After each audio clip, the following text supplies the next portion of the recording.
ఈ కథ 2000 సంవత్సరంలో మొదలైంది.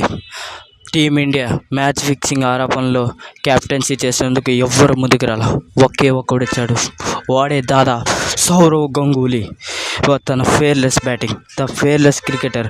అసలు ఇప్పుడు ప్లేయర్స్ని చూసి మీరు అగ్రెషన్ అంటున్నారు, కానీ ఒకప్పుడు సౌరవ్ గంగూలీ అగ్రెషన్ చూసే ప్రతి ప్లేయర్ భయపడేవాడు.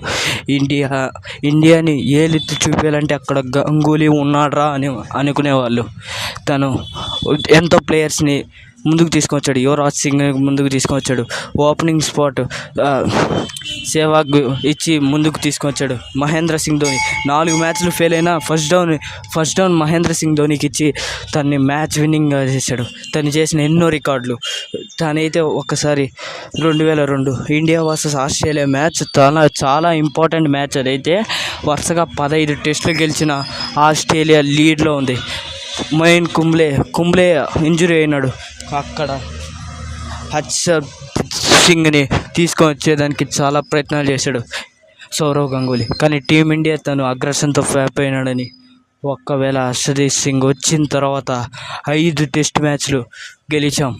తను ఆ మ్యాచెస్లో ఒక రేంజ్లో వికెట్ చేశాడు Sourav Ganguly. 2002 champions trophy. Wish you more happy birthday Dada.